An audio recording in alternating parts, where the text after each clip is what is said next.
이 시간에 같이 나눌 말씀은 요한복음 1장 32절에서 34절 말씀입니다. 다 같이 읽겠습니다. 32절부터 34절 말씀 함께 읽습니다. 시작. 요한이 또 증거하여 가로되 내가 봄에 성령이 비둘기같이 하늘로서 내려와서 그의 위에 머물렀더라.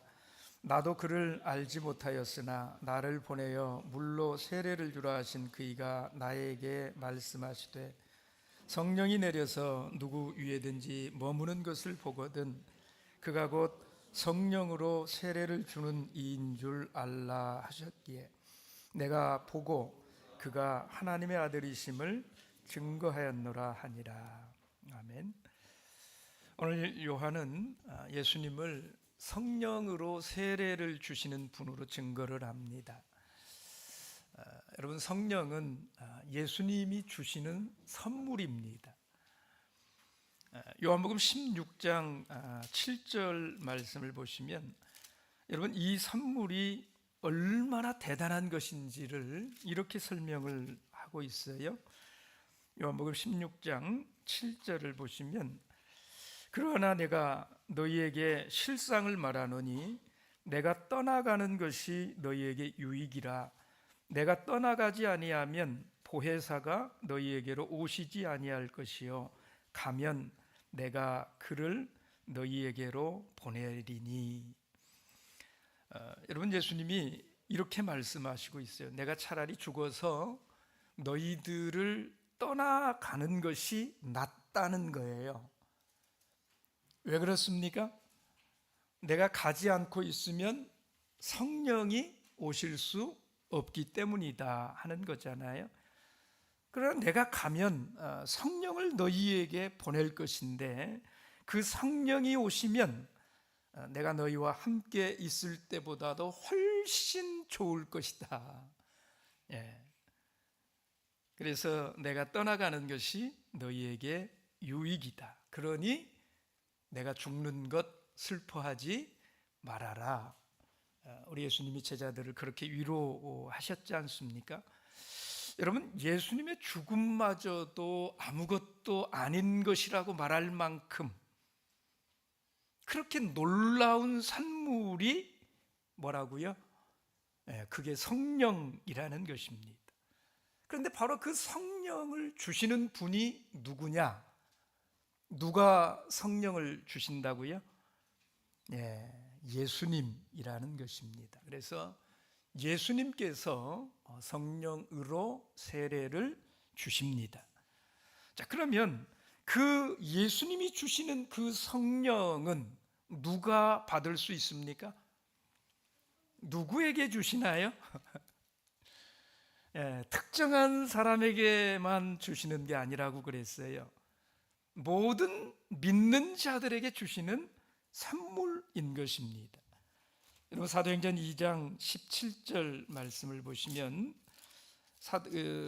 베드로가 요엘의 말씀을 인용해 가지고 이렇게 말을 했습니다. 17절에 보면 하나님이 가라사대 말세에 내가 내 영으로 누구에게 부어준다고요? 내 영을 모든 육체에게 부어주리니.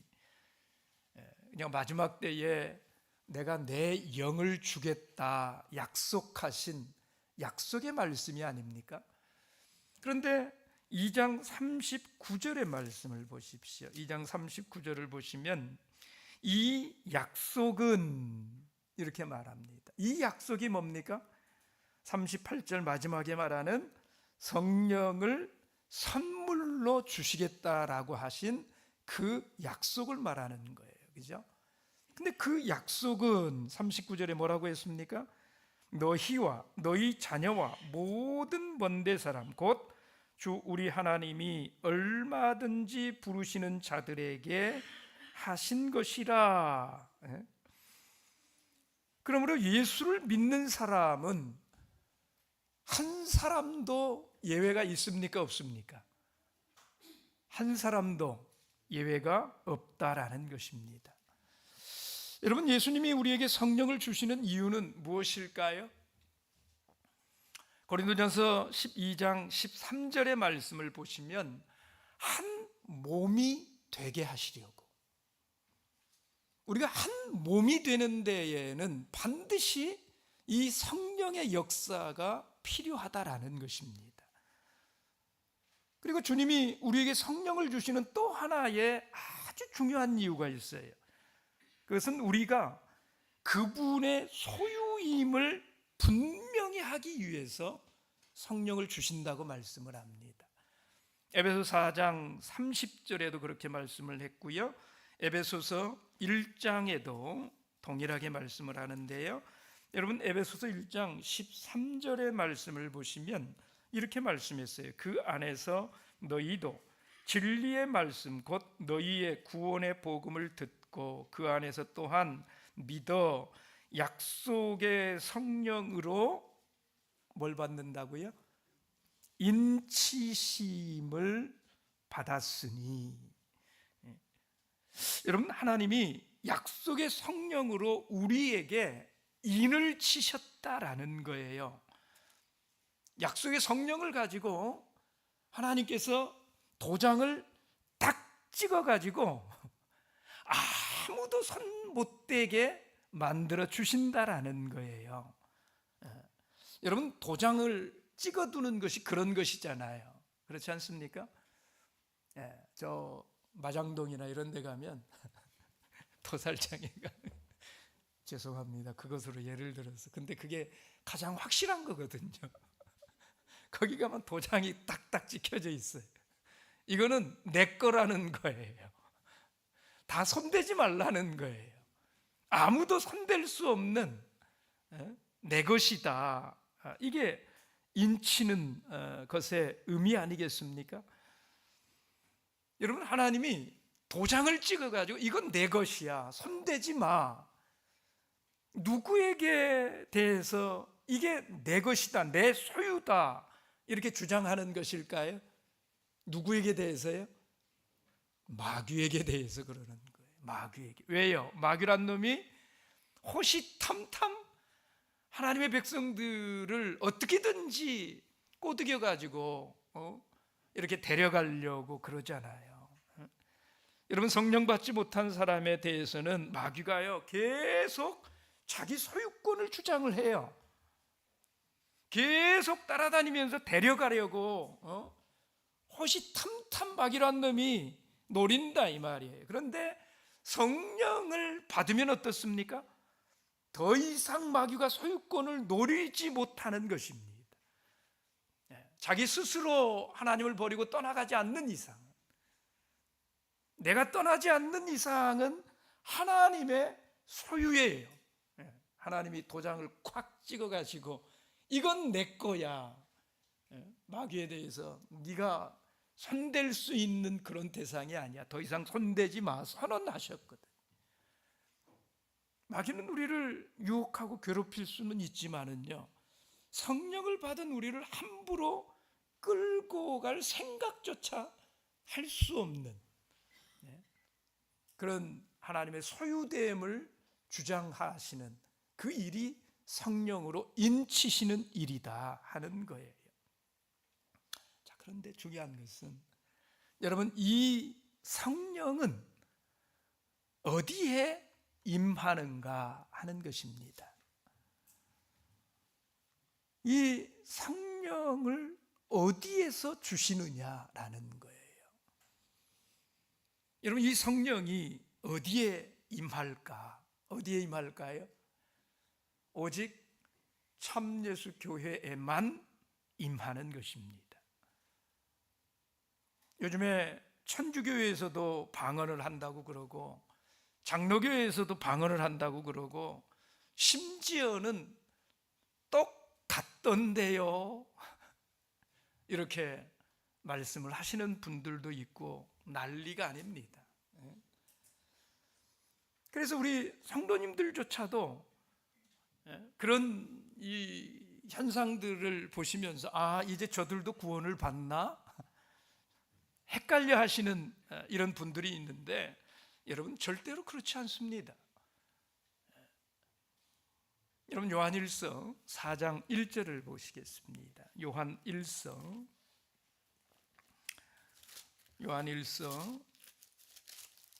4장 1절 말씀 같이 읽겠습니다. 시작. 사랑하는 자들아, 영을 다 믿지 말고 오직 영들이 하나님께 속하였나 시험하라. 많은 거짓 선지자가 세상에 나왔음이니라. 여러분 여기 이렇게 말합니다. 영을 다 믿지 말라는 거예요. 오직 그 영들이 하나님께 속하였나 뭐 하라고요? 시험하라는 것입니다. 여러분 영이 하나님께 속한 영인지 시험하라, 이 말씀의 의미가 무엇입니까? 영이 다 같지 않다라는 거예요. 하나님께 속한 영이 있고 속하지 않은 영이 있다라는 것입니다. 하나님이 주시는 영이 있고 하나님으로부터 오지 않은 영이 있다는 거예요. 고린도후서 11장 4절에 보시면 그것들을 뭐라고 부르느냐 하면 다른 영이라고 그렇게 표현을 하고 있습니다. 여러분 하나님의 백성들은 성령을 받아야 됩니다. 그런데 다른 영이 있다는 것이에요. 다른 영이 있기 때문에 그것이 하나님으로부터 온 성령인지 그것이 성령이 아닌지, 그게 하나님께 속한 영인지 다른 영인지를 시험을 해보라는 것입니다. 여러분 시험을 해보라고 하는 것은 무엇이 필요하다라는 것이지요? 구별이 필요하다 하는 거예요. 구별이 필요하다라고 하는 것은 무슨 말이냐면 이게 외적으로 볼 때에는 분간이 돼야 안 돼요. 이게 외적으로 그냥 딱 드러나면 그걸 가지고 고민할 필요가 없어요. 그런데 그렇지 않다는 거예요. 외적으로 이게 드러나지를 않을 정도로 분별이 쉽지 않다라는 것입니다. 여러분 참여숙교회 이외에서 다른 곳에서 내리는 영은 성령이 아닙니다. 성령이 아니라는 것은 그 영이 하나님으로부터 온 영이 아니라는 거예요. 여러분 예수님이 성령을 주시는 분이신데 오직 예수님께서만 성령을 주시는데 그 영이 예수께서 주시지 않은, 하나님으로부터 오지 않은 다른 영이 있다라는 거예요. 왜 그런 영들은 하나님으로부터 온 영이 아니라고 이렇게 말을 하는 것일까요? 왜 그것이 다른 영이라고 말을 할까요? 성경에 충분히 그렇게 말씀할 수 있는 근거가 있을까요? 네, 있어요. 참여식교회가 아니고서는 성령을 받을 수 없다라는 성경의 확실한 증거들이 있어요. 그래서 그렇게 말하는 거예요. 어디에 그런 말씀들이 있을까요? 여러분 누가복음 24장 49절의 말씀을 보십시오. 누가복음 24장 49절에 여러분 우리 예수님께서 제자들에게 그 성령의 약속을 주실 때에 주신 말씀이 있어요. 여기 보면 우리 예수님이 뭐라고 말씀을 하시느냐 하면 49절 함께 읽어보십시다. 시작. 볼지어다 내가 내 아버지의 약속하신 것을 너희에게 보내리니 너희는 위로부터 능력을 입히울 때까지 이 성에 유하라 하시니라. 내 아버지의 약속하신 것, 그것을 보내겠다라는 것이잖아요. 그죠? 그래서 위로부터 능력을 입히울 때까지 이 성에 유하라는 것입니다. 여러분, 여기 아버지의 약속하신 것이 무엇입니까? 예, 성령입니다. 그 성령을 누가 보낸다고요? 성령을 누가 보낸다고요? 예, 예수님이. 오늘 누가복음 24장 49절에 그래서 예수님이 이렇게 말하잖아요. 내가 내 아버지의 약속하신 것을 너희에게 뭐 하신다고요? 보내리니. 성령은 예수님께서 보내주시는 거예요. 내가 성령을 보내주겠다라는 거예요. 그런데 누가복음 24장 49절에 예수님이 내가 성령을 보내줄 텐데, 내가 성령을 보낼 테니까 너희는 그 성령을 받을 때까지 어디에 있으라고요? 이 성에 있으라는 거예요. 여러분, 이 성이 어디입니까? 네, 예루살렘 성입니다. 예수님은 내가 성령을 너희에게 보낼 테니까 너희는 이 성에 있으라는 거예요. 예루살렘에 있으라는 거예요. 여러분, 왜 예루살렘에 있어야 할까요? 성령을 받으려면 왜 예루살렘을 떠나면 안 될까요? 여러분, 이게 왜 이렇게 강력한 명령일까 생각해 보신 적이 있으세요? 왜 예루살렘을 떠나지 말고 꼭 예루살렘이어야 된다? 왜 예수님이 그렇게 말씀하신 것일까?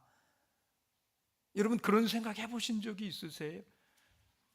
사도행전 1장 4절 말씀을 보겠습니다. 사도행전 1장 4절 5절 함께 읽어보십시다. 시작. 사도와 같이 모이사 저희에게 분부하여 가라사대 예루살렘을 떠나지 말고 내게 들은 바 아버지의 약속하신 것을 기다리라. 그러면 성령으로 세례를 주시는 분이신 예수님이 뭘 주셔요? 성령을 주시겠다, 이 말이잖아요. 여러분, 4절에 이 말씀을 잘 보세요. 사도들에게 예수님이 분부하여 가라사대, 명령하셨다, 이런 말이에요. 이건 예수님의 명령이에요. 근데 예수님이 뭘 명령하셨어요? 예루살렘을 떠나지 말아라. 예루살렘을 떠나지 말고 거기에서 기다리라는 거예요. 여러분, 왜 예수님은 이걸 명령하셨을까 하는 겁니다. 왜 예루살렘을 떠나면 안 되는 것일까요? 왜 예루살렘에서 기다려야 합니까? 약속 때문에 그렇습니다. 어떤 약속이요? 우리 예수님이 하나님께서 성령 주심에 대해서 약속하실 때에 이미 약속하시기를 예루살렘에서만 성령을 주겠다고 약속을 하셨어요. 다른 곳에서는 성령을 받을 수 없다라는 약속을 이미 주셨어요. 어디에 그렇게 약속하셨을까요? 스가랴서 14장 17절의 말씀을 보겠습니다. 스가랴서 14장 17절 함께 읽겠습니다. 시작. 천하 만국 중에 그 왕 만군의 여호와께 숭배하려 예루살렘에 올라오지 아니하는 자에게는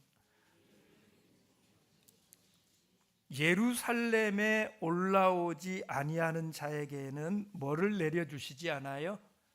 비를. 오직 그러니까 이 말씀은 예루살렘에서만 뭘 주시겠다는 거예요? 비를 주시겠다, 이런 약속의 말씀이 있잖아요. 예. 여러분, 비를 하나님이 주시는데 이 비는 아주 독특한 비라는 거예요. 예루살렘에서만 주신대요. 그래서 예루살렘에 올라와야지만 받을 수 있다라는 거예요. 여러분, 도대체 이 비가 무엇일까요? 초막절에 예루살렘에만 내리는 이 비는 도대체 무엇일까요? 여러분, 이것이 성령의 단비인 것입니다.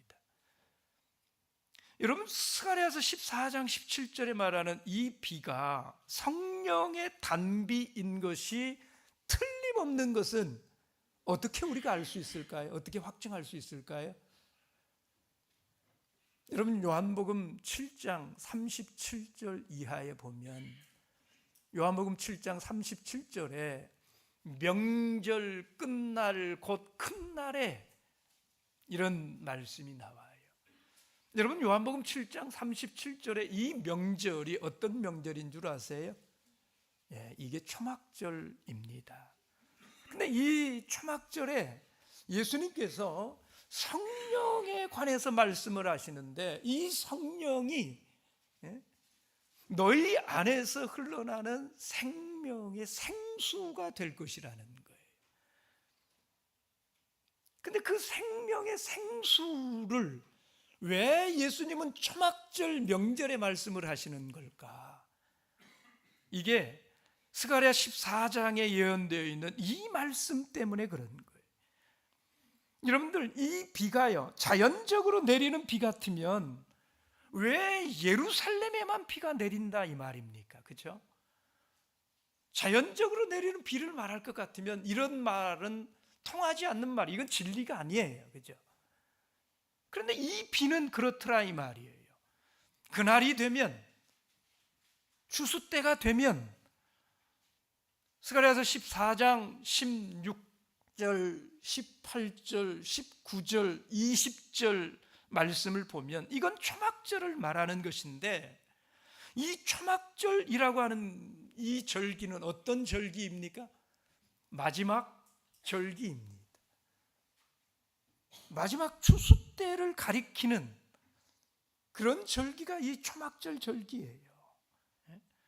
그런데 마지막에 하나님의 백성을 거두실 때에 성령을 주셔서 당신의 백성을 인치신다라고 하셨어요.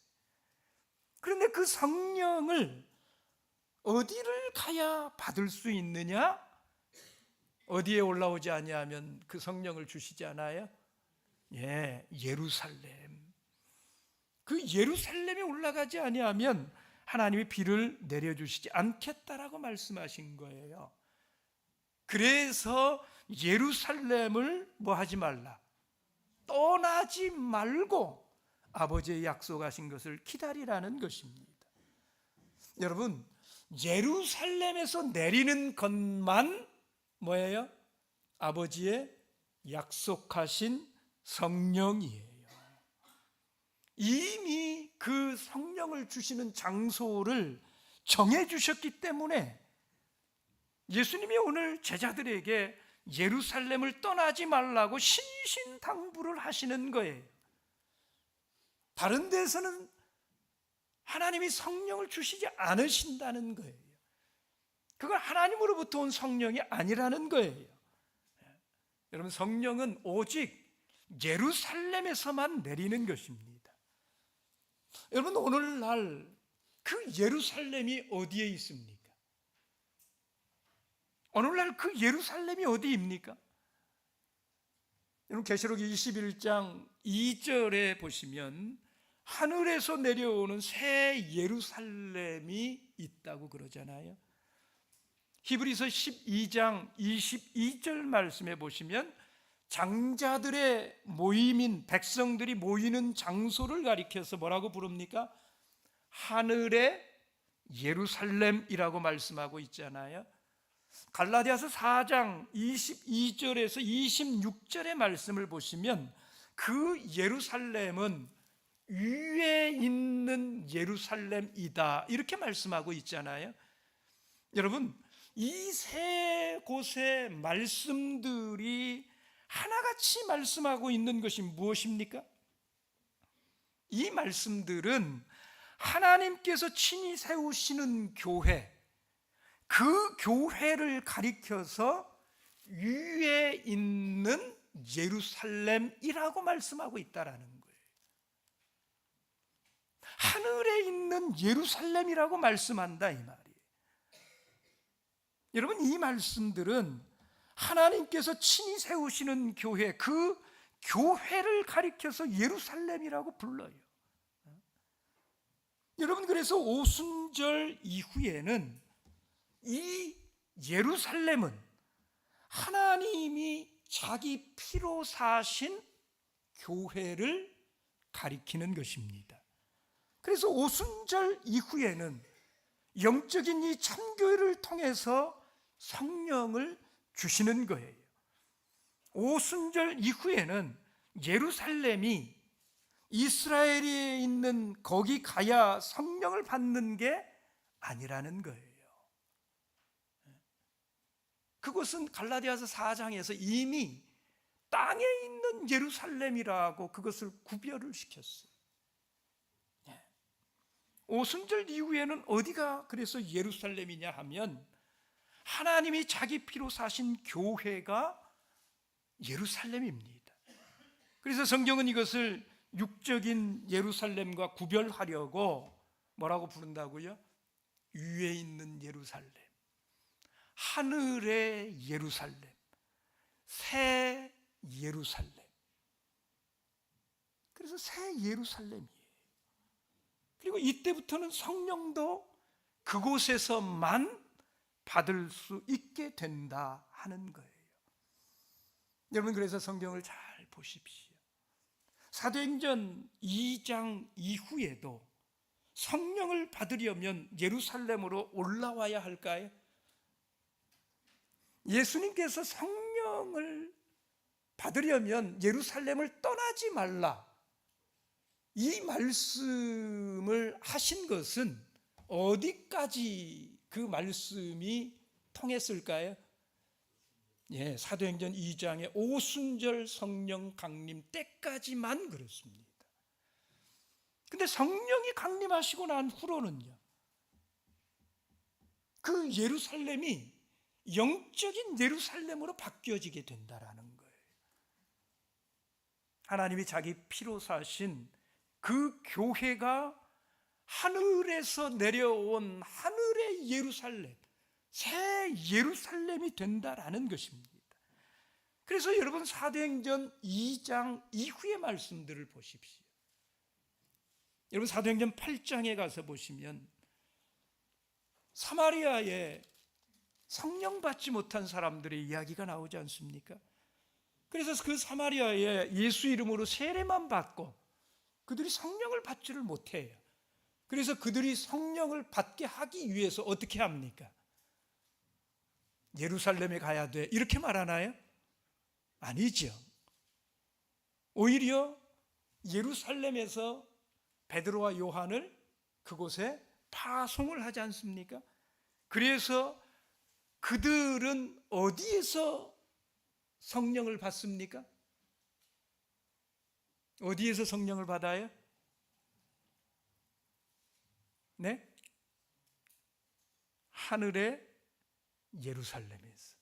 사마리아가 아니에요. 새 예루살렘에서.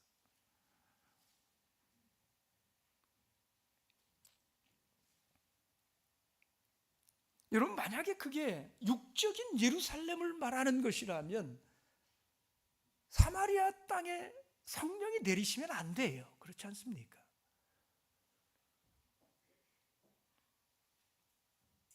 근데 왜 사마리아에서도 성령을 받는 일이 있느냐? 거기가 이제 뭐기 때문에?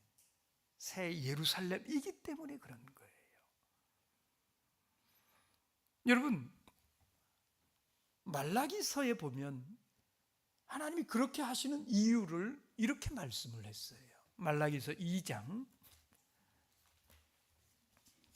15절의 말씀을 같이 보겠습니다. 말라기 2장 15절 함께 읽겠습니다. 시작. 여호와는 영이 유여하실지라도 오직 하나를 짓지 아니하셨느냐? 어찌하여 하나만 지으셨느냐? 이는 경건한 자손을 얻고자 하심이니라. 경건한 자손을 얻기 위한 하나님의 계획, 하나님의 방법이 이것이라는 겁니다. 여러분, 사도행전 10장에서도요 고넬료 가정에 성령이 임할 때 보십시오. 여러분, 고넬료라고 하는 가정이 얼마나 하나님을 경건하게 섬기는 사람들이었습니까? 그 기도가 하나님께 상달이 되어서 기억하신 바가 되었다고 그랬잖아요. 그런데 그곳에 하나님이 성령을 그냥 주시지를 않아요. 누구를 보내요? 베드로를 보내셔서. 무엇 때문에 베드로를 보내셨을까요? 무엇 때문에? 말라기 2장 15절의 말씀 때문이에요. 우리 하나님은 질서의 하나님이시기 때문에 그래요. 그들이 하나님의 참된 교회에 속하도록 하기 위해서 예루살렘에서 파송된 제자들이 갔을 때에 그들을 통해서 성령을 받게 해 주시는 거예요. 성령은 질서의 영이기 때문에 그렇습니다. 모든 것이 하나로 속해야 거룩한 자손이 이어지는 것이기 때문에 한 몸이 되게 하기 위해서 질서의 하나님께서 계통이 다른 이런 일을 하나님 하시지 않는다라는 거예요. 여러분, 오늘날도 동일한 것입니다. 하나님은요, 하나님의 피로 당신의 교회를 세우신다고 약속하셨다 이 말이에요. 영적인 예루살렘을 세우시는 것입니다. 하늘로부터 내려오는 약속을 따라서 태어나는 그런 영적인 교회가 있다 이 말입니다. 그런데 하나님이 그 교회를 통해서만 성령을 주시지 않고요, 아무 데서나 성령을 부어주시면 여러분, 어떻게 하나님의 교회가 될 수가 있겠느냐 이 말이에요. 어느 곳이 하나님의 교회인지를 어떻게 알 수가 있겠느냐 이 말이에요. 나도 성령 받은 교회야, 나도 하나님이 친히 세우신 교회야, 서로 하나님의 몸된 교회라고 주장을 하게 되면 여러분, 그 일을 어떻게 하겠느냐 이 말이에요. 질서가 없어집니다. 하나님은요, 오직 하나의 교회만을 세우셨다고 하셨어요. 그 예루살렘에 올라가야지만이 성령의 단비를 받을 수가 있게 되는 것입니다. 여러분, 그래서 오늘 일반 교회에서 성령을 받았느니, 천주교에서도 성령을 받았느니, 이런 것들은 하나님으로부터 온 것이 아닙니다. 하나님은 어지러움의 하나님이 아니세요. 질서의 하나님이세요. 그리고 모두가 다 연합되도록, 한 몸이 되도록 반드시 그 계통을 따라서 하나님의 영이 임하시도록 하나님께서 그렇게 약속하시고 그렇게 부어주신다라고 말씀하신 거예요.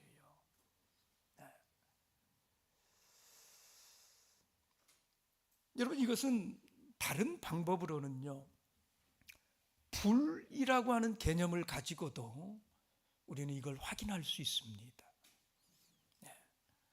여러분, 이사야서 4장 4절에 보시면 성령을 가리켜서요, 소멸하는 영이라 이렇게 말씀하시거든요. 이는 주께서 그 심판하는 영과 소멸하는 영으로 시온의 딸들의 더러움을 씻으시며.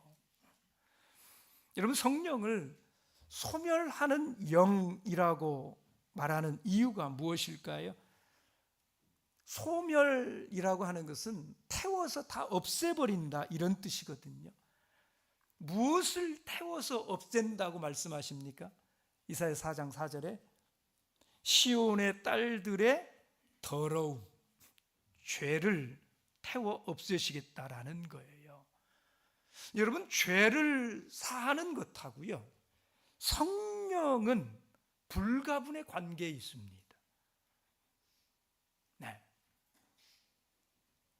아무렇게나 죄가 사해지는 게 아니에요. 요한복음 20장 22절 23절에 우리가 너무나 잘 아는 그런 말씀들이 있어요. 성령이, 하나님이 보내주시는 성령의 역사가 아니고서는요, 죄는 사해지지 않는다 하는 거예요. 그래서 여러분, 이 하나님으로부터 온 이 하나님이 주신 이 성령을 잘 간수해야 되는 이유가 그거예요. 성령을 소멸치 말라고 그랬어요. 데살로니가전서 5장 19절에 보시면 거기에 성령을 뭐 하지 말라고요? 성령을 소멸치 말며, 이런 말씀이 있잖아요. 여러분들, 그 성령을 소멸치 말라는 그 말씀이 여러분 어디에서 온 것인 줄 아세요? 성령을 소멸치 말아야 되는 이유가 여러분 무엇인 줄 아세요? 왜 성경에 그런 성령을 소멸하면 안 된다 이런 말이 있는 줄 아시냐 이 말. 이게 어디로부터 온 것이냐 이 말이에요. 성령을 소멸치 말라, 이런 말씀이 그냥 나오는 말씀이 아니에요. 이게 어디에서 나오는 말씀이냐 하면, 여러분 구약에 보시면은요, 우리 출애굽기 19장의 말씀을 한번 보실까요? 출애굽기 19장 5절 6절의 말씀을 보십시오. 5절 6절 함께 읽어봅니다. 시작. 세계가 다 내게 속하였나니 너희가 내 말을 잘 듣고 내 언약을 지키면 너희는 열국 중에서 내 소유가 되겠고 너희가 내게 대하여 제사장 나라가 되며 거룩한 백성이 되리라. 너는 이 말을 이스라엘 자손에게 고할지니라. 여러분, 이거 신학에서도 굉장히 자주 인용하는 굉장히 중요한 말씀인 거 아시지요? 여기에 하나님의 백성들이요, 제사장 나라가 될 것을 예언을 해 놓은 말씀입니다. 여러분, 이 제사장 나라가 된다, 이게 굉장히 중요한 것인데요, 우리 하나님 백성의 나라를 제사장 나라다 이렇게 부릅니다. 왜 제사장 나라라고 부를까요? 왜 하나님 백성의 나라는 제사장 나라가 돼야 될까요? 여러분, 제사장이 하는 일 중에 가장 중요한 사역을 뭐라고 생각을 하십니까? 제사장이 하는 가장 중요한 사역이 뭘까요? 제사장이 성전에서 하는 사역 중에 가장 중요한 사역이 뭐예요? 하나님 앞에 번제 드리고 제사 드리고. 여러분, 이 번제를 왜 드립니까? 죄 사함을 위해서, 속죄를 위해서 드리는 이 사역이 제사장 사역이지 않습니까? 그렇죠? 네.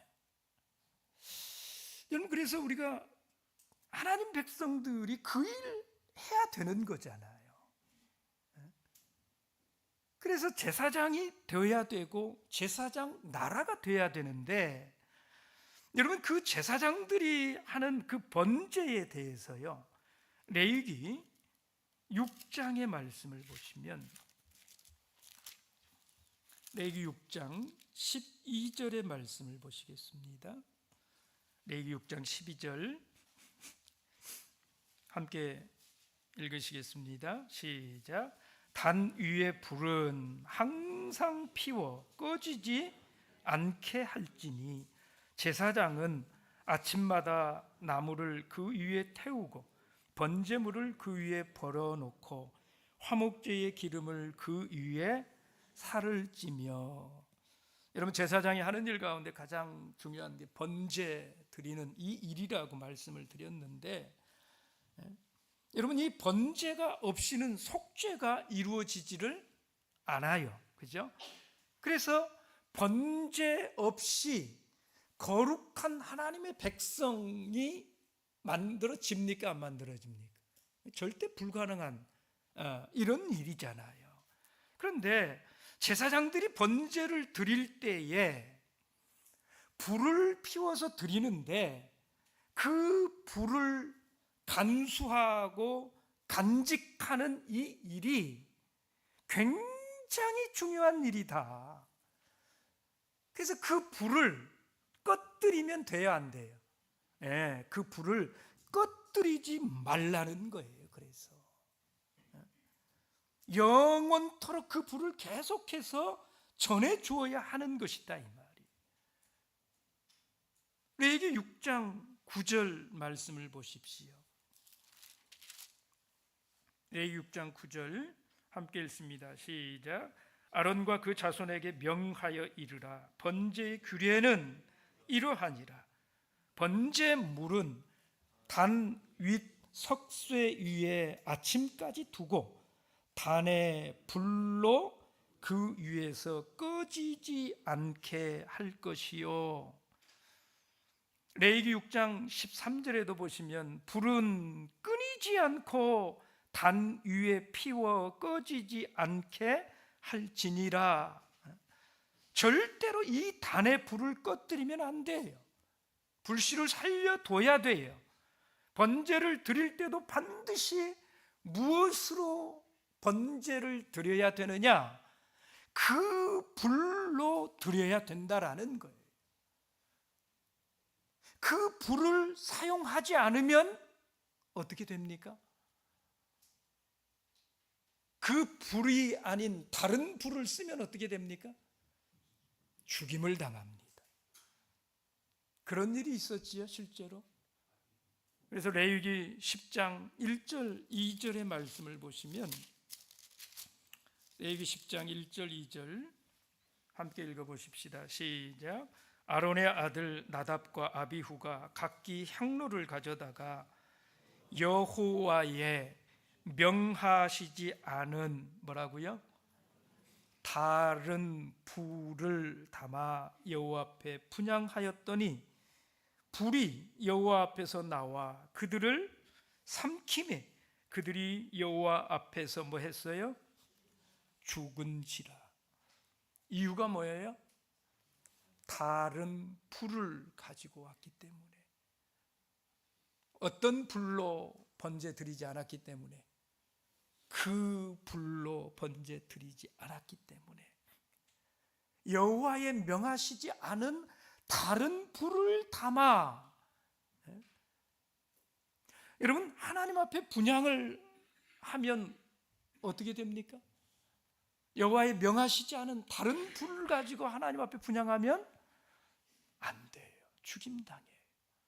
반드시 성소에서 사용하는 불은 여호와의 명하신 그 불이어야 돼요. 여러분들, 이 불이 어디에서 온 불입니까? 우리 너무나 잘 알지. 레위기 9장 24절 말씀을 보시면 하늘에서부터 이 불이 내려왔습니다. 하늘에서 주신 불이에요. 여러분, 아론을 제사장 삼을 때에 아론이 단에 올려가지고 제물을 드릴 때에 하늘로부터 여호와 앞에서 이 불이 나와가지고 이 불이 단 위에 있으면서 그 불을 꺼뜨려서는 안 되는 이런 규례로 된 불이 바로 그 불이라는 거예요. 오직 그 불만을 사용하도록 되어 있는 것입니다. 이 불이 단 위에 있는 그 불이에요. 그 불을 꺼뜨리면 안 된다라는 것입니다. 여러분, 왜 그렇게 특별한 규례를 하나님께서 만들어 놓으신 걸까? 왜 그 불 아니면 안 된다라는 이런 특별한 규례를 제사장과 관련되어서 가장 중요한 그 일에 왜 불의 규례를 주셨느냐 이 말이에요. 여러분, 성령의 불은 다른 불로는 안 된다라는 것입니다. 여러분, 성경이 참 신비롭지 않습니까? 저는 이런 말씀들 볼 때마다 정말 소름이 돋아요. 하나님의 말씀이 얼마나 정확한지 몰라요. 여러분, 이 데살로니가전서에 나오는 성령을 소멸치 말라는 그 소멸이 바로 이거 때문에 그런 거예요. 죄사함과 너무 관련이 있기 때문에 하나님의 백성들이 거룩한 백성으로 사는 길이 여기 이 불에 달려 있기 때문에 그래요. 그 불을 꺼뜨려서는 안 된다라는 것입니다. 다른 불은 없어요. 오직 그 불만이 하나님께서 주신 것입니다. 오늘 마지막 때에 세상을 구원할 제사장 나라가 되는 것도 하늘로서 내려온 약속의 성령만이 있을 뿐이에요. 여러분, 성령은 단 하나의 계통밖에는 없는 것입니다. 하나님이 이 교회 저 교회를 통해서 성령을 주시고 저 교회를 통해서도 주고 이 교회를 통해서도 막 주고, 하나님께서는 절대로 그렇게 하시지 않는다 이것입니다. 오직 당신이 친히 세우신, 지존자가 친히 세우신 유일한 하나밖에 없는 그 하늘로서 임하는 그 예루살렘, 그 새 예루살렘, 그 참된 교회를 통해서만 하나님 당신의 성령을 부어 주시는 것입니다. 오늘 다른 교회에서 방언을 한다고 그래서 여러분, 그것이 다 하나님께 속한 것이 아니요, 하나님으로부터 온 것이 아닙니다. 우리는 하나님의 말씀을 명확하게 분별하셔야 돼요.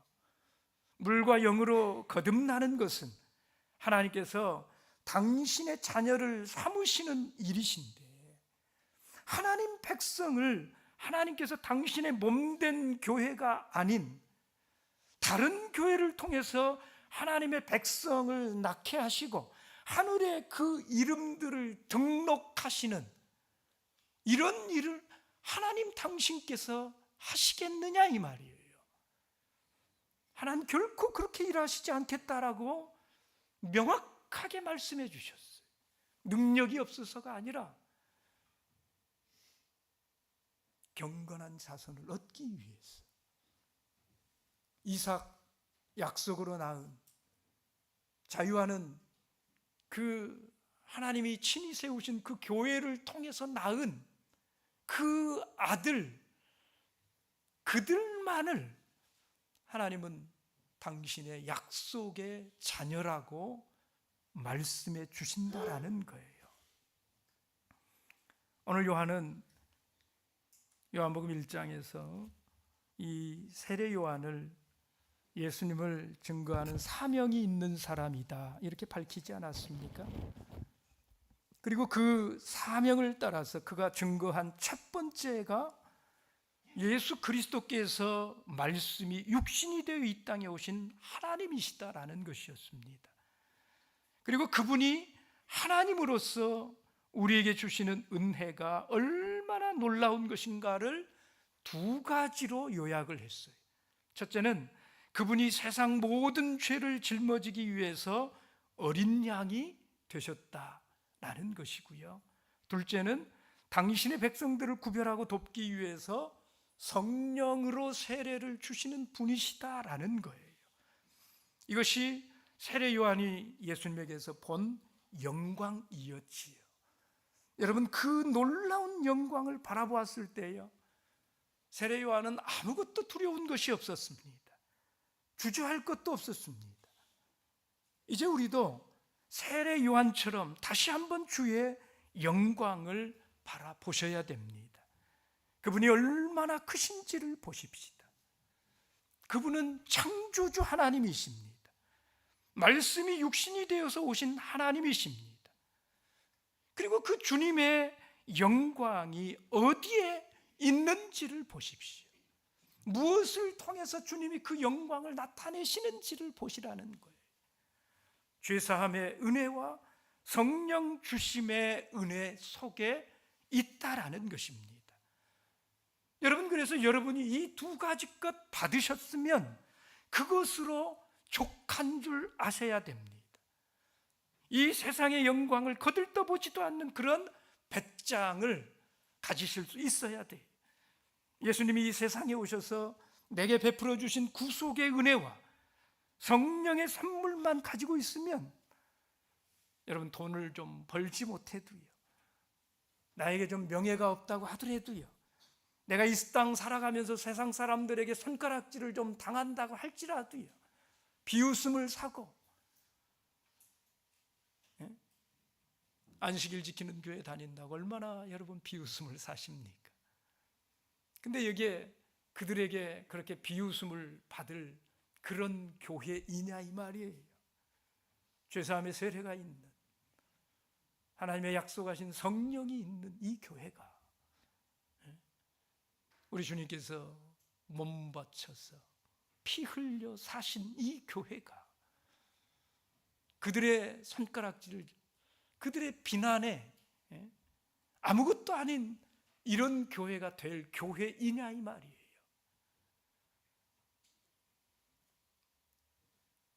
여러분, 여기에 있는 하나님의 영광을 보셔야 돼요. 이 교회가 얼마나 놀라운 교회인지, 하나님이 이 교회를 얼마나 기뻐하시는지, 여러분 이 시간 다시 한번 기도하시기 바랍니다. 주여, 세례 요한처럼 주의 영광을 보게 하여 주시옵소서. 묵도하겠습니다.